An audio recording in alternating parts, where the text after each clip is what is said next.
Train جب station سے نکلتی ہے تو شروع میں رفتار کم ہوتی ہے. اگر وہ صرف 2 ڈگری غلط سمت میں چلی جائے تو چند میٹر بعد فرق معمولی لگتا ہے، لیکن 100 کلومیٹر بعد وہ مکمل طور پر کسی اور شہر میں پہنچ سکتی ہے. زندگی اور کیریئر میں بھی بالکل ایسے ہی ہوتا ہے. شروع میں غلطی چھوٹی لگتی ہے. سب دوست پری میڈیکل میں جا رہے ہیں، میں بھی چلا جاتا ہوں. سب انجینئرنگ کر رہے ہیں، میں بھی کر لیتا ہوں. سوشل میڈیا پر ڈیٹا سائنس کا ٹرینڈ ہے، بس وہی کر لیتے ہیں. ابو کہتے ہیں سرکاری جاب بہتر ہے، بس وہی کر لو.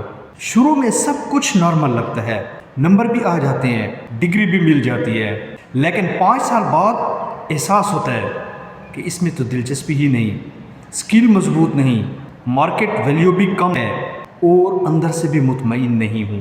تو یہ اچانک نہیں ہوتا، یہ صرف چند ڈگری کا انحراف ہوتا ہے. ٹرین کی طرح کیریئر کو بھی ریگولر ٹریک چیک چاہیے. اگر آپ کی نیچر، آپ کا ٹیلنٹ آرٹس میں ہے لیکن آپ انالیٹیکل ہیں، آپ کریٹو ہیں لیکن رٹا سسٹم میں پھنسے ہوئے ہیں، مائنڈ سیٹ بزنس کا ہے لیکن جاب کر رہے ہیں، تو وہ آپ اپنی اصلی منزل سے ہٹ کر جا رہے ہیں. آج ہی اپنی سمت درست کر لیں تو کل رفتار پھر فائدہ بھی دے گی.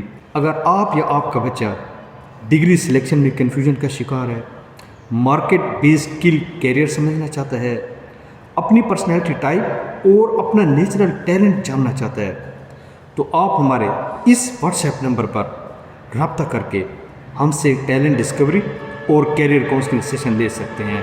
کیونکہ یہ سب اب اندازوں پر نہیں، اسسمنٹ پر فیصلہ کیا جاتا ہے.